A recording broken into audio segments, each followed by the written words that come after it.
Okay, so first, just to illustrate, we're getting really used to this now, hopefully.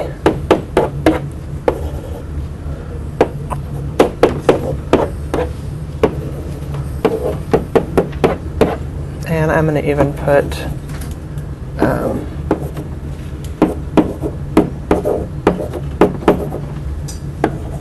pi over 4 for the fun of it. And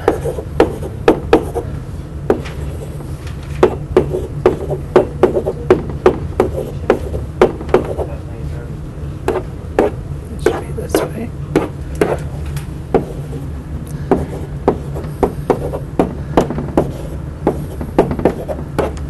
Okay.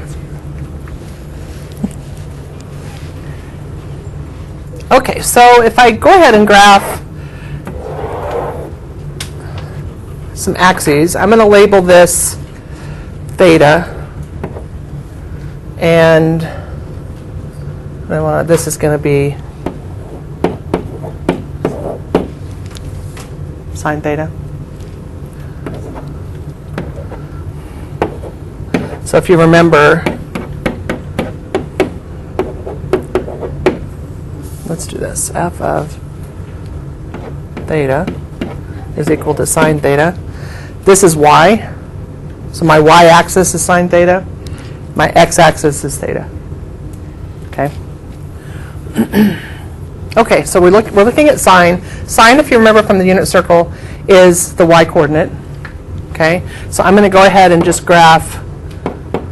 There's pi over 2, pi, 3 pi over 2, 2 pi. And if I just do the y-coordinate, pi over 2, well, first 0 is 0. Pi over 2 is 1. Pi, 0. 3 pi over 2, negative 1. 2 pi is back to there. Okay, so this is where I get my sine curve. Okay, this is one period. And a period just means how long it takes the cycle to go through one full cycle and then start repeating. Okay, so the period of sine, because it just continues with this pattern going forever to infinity to the right, forever to infinity to the left. This is one period. The period of sine is 2 pi.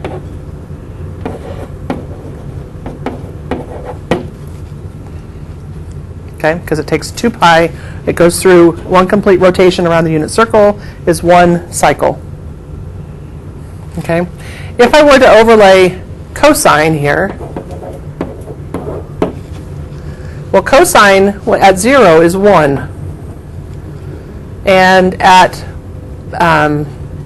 pi over 2 is 0, and 3 or pi negative 1.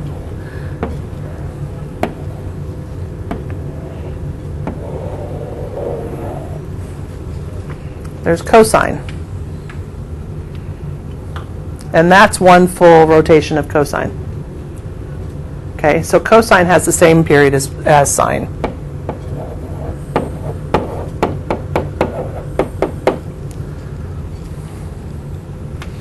Okay, I could continue on.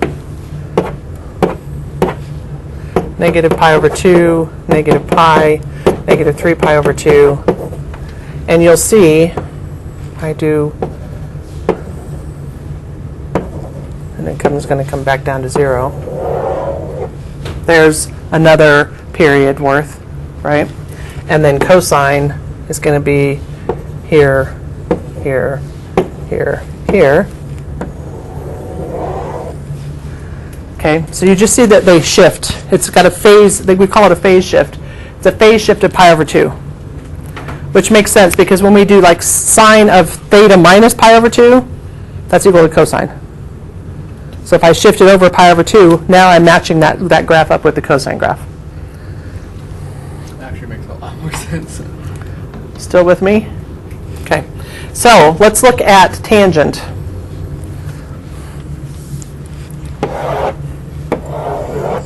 to do tangent and secant and cosecant, the best way to start is to identify where the domain, the values don't exist. What is the domain of tangent, right? Think of tangent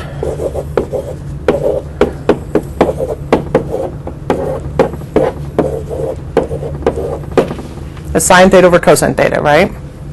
So this function, tangent theta, bless you, will not exist where cosine theta is what? 0. Because anytime we have 0 in the denominator, it's undefined. Okay, so anywhere cosine theta is 0, I will have an asymptote. Okay, we can use the unit circle or we can use the graph. If I look at the unit circle, cosine is x, cosine is 0 at pi over 2, 3 pi over 2, 5 pi over 2, 7 pi over 2, et cetera, all the way to infinity, right? So if I'm just going to graph maybe one period worth of tangent,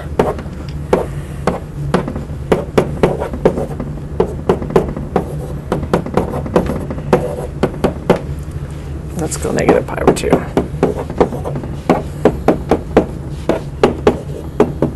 I'll graph a couple periods of it. Well, I know already I'm going to have asymptotes at any iteration of pi over 2.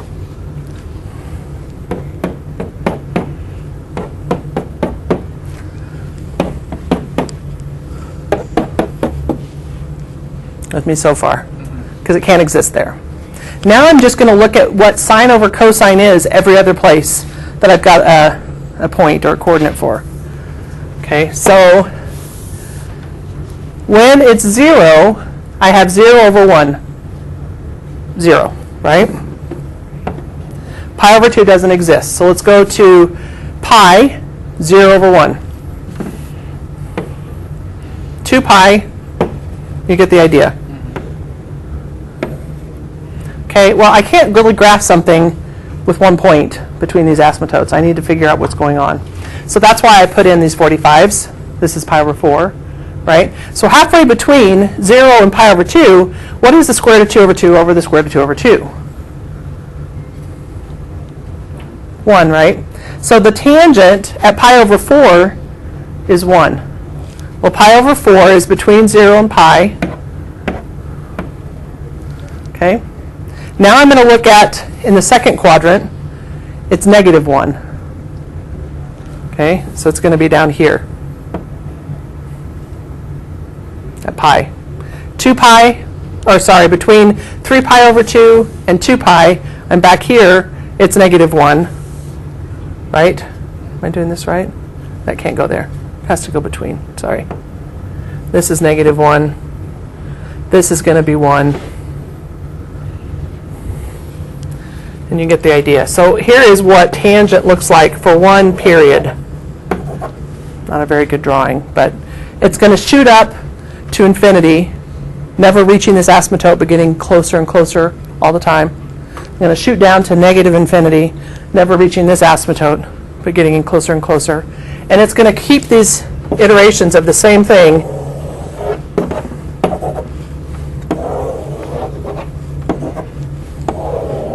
and so on, forever. Okay, so looking at this, let's just focus on the middle, going through the origin. What does it look like the period is for tangent? How long is it between repeating cycles? Pi. Pi.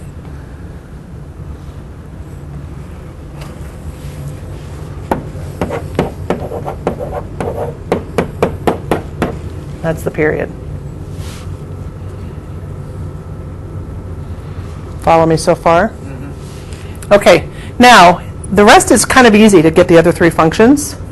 Once you've graphed all three of the main trig functions, sine, cosine, tangent, cosecant, secant, and cotangent are inverses of these graphs. Okay, so let's think about cosecant for a second. Cosecant is 1 over what? Sine. So everywhere sine is 0, cosecant will be undefined. You follow that? So where is sine 0 here? Well, the blue is sine. So I'm going to have, if I'm going to do cosecant,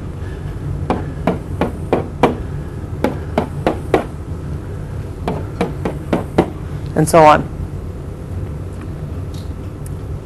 Right? And now,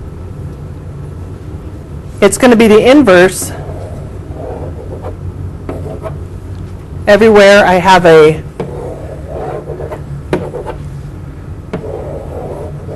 everywhere my sine comes to a peak, my cosecant starts and it goes down the opposite direction. It's the inverse. So the min becomes It's a mess now, but you get the idea. It's going to be, it definitely has asymptotes, and its vertex is going to start at sine's vertex, going the opposite direction. Secant, same thing, except now I'm going to make my asymptotes everywhere cosine is 0, and it's going to follow the same idea. Notice that secant and tangent have the same asymptotes. Okay? Cotangent and tangent, realize that everywhere tangent is 0, cotangent is going to be undefined. So my asymptotes are now going to move to every iteration of pi instead of pi over 2. See what I mean? And it's the inverse of tangent, and it's going to, the asymptotes will shift. Okay, so let's just look at cotangent here for a second. I'm going to draw in, maybe I'll just leave this up and draw cotangent right below.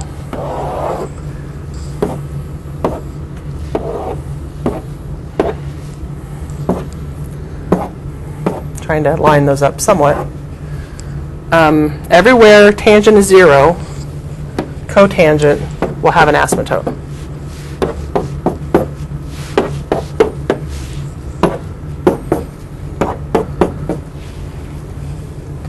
Just follow these labels down. Okay, so think of cotangent as sine or cosine over sine. Right? So at pi over 2 or pi over 4, cotangent and tangent are exactly the same value. 1, -1, 1, -1. Right? So at pi over, this is 0, this is pi over 2, pi over 4, I'm going to be at 1. Here I'm going to be at -1. Here I'm going to be at 1, -1, and so on. This is where, wherever cosine is 0 is where cotangent is 0, because cosine's the numerator, right? So notice, tangent kind of has a positive slope between its asymptotes. Cotangent has a negative slope between its asymptotes. It's the inverse of tangent. So it's got that pi over 2 phase shift, just like the difference between sine and cosine. Its asymptotes are pi over 2 shifted, and then it's going to go from left to right instead of from right to left. Okay?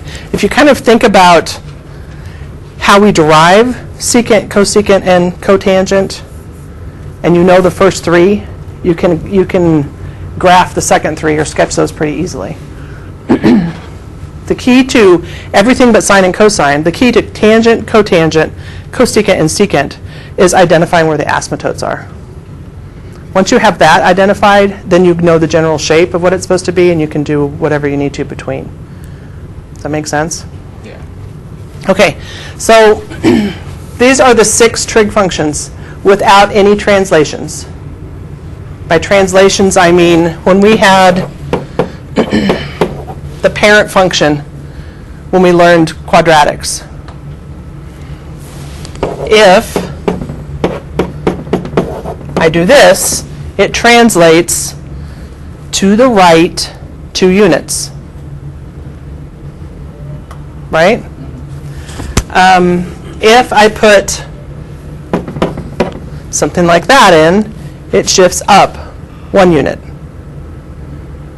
If I put a negative in front of it, it flips over the x-axis. All this coming back. All those rules apply to all of these functions as well. Okay? So if I start with the regular sine function, and then I change it,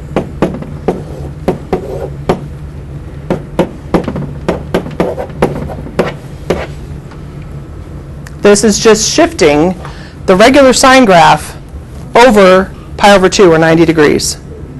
All my old values now just shift over pi over 2.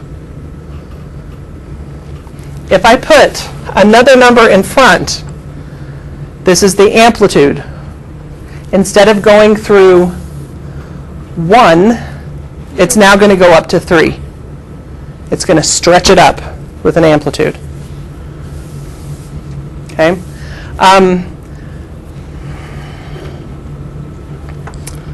I think this might be easier. And this I'll give you this website. I can find where I put it. I think it's Mathway. Okay, in Mathway, this does a really good job of talking you through how to label all the translations possible in a trig function.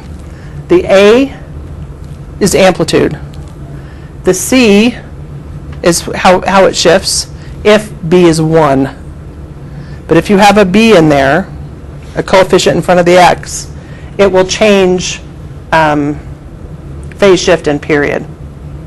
And I'm going to talk about period in just a second. And then your D is how it shifts up or down. Okay? So if I have, and if you go to, I think I just searched how to find amplitude, period, whatever, of trig functions on Mathway, and it kind of gives you an algorithm. You identify what A, B, C, and D are from this function. To find the amplitude is the absolute value of A. Remember, if there's a negative sign in front, that negative just tells you it flips over the x-axis. It doesn't mean the amplitude's negative. The amplitude's always the distance from 0, either positive or negative, so it's always a positive number. Okay? I'm going to do an example of period here in a second, and phase shift, but then your vertical shift is D. So if it's negative, it's going to shift the whole graph down, and if it's positive, it'll shift the whole graph up. Okay? If I have this,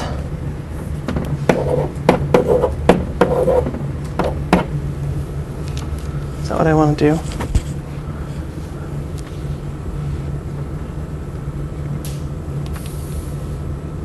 Yes. If I have a 2 in front, the period for sine is what? 2 pi. 2 pi. To find the new period of this function, I take 2 pi and I divide it by this coefficient. Okay? Yes. So as an example, now it's going to go through a full cycle in pi units. So this becomes pi over 4, pi over 2, 3 pi over 4, and pi. And it looks like a sine wave, but it's going to go through one complete rotation in pi units instead of 2 pi units. So this actually cuts the period in half. Okay? So we go back to Mathway. They tell you the period is 2 pi over the coefficient of x for sine and cosine. If I were wondering about the period of tangent, what do you think it would be? If I had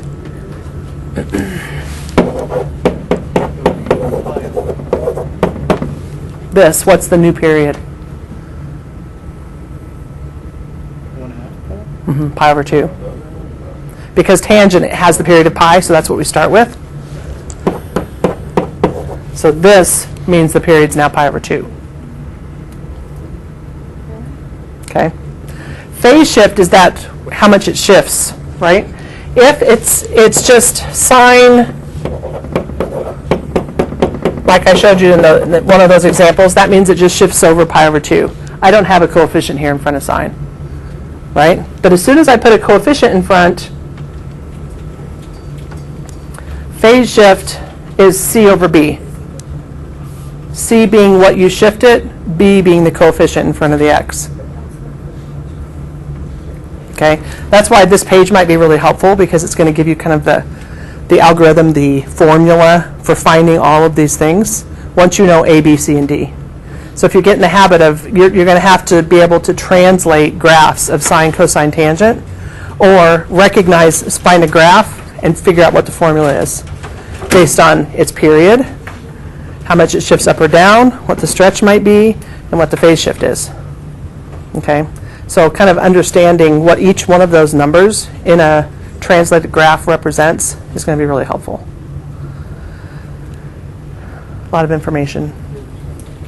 Okay, but you have a 3-day weekend. What else are you going to do? Okay, that's it.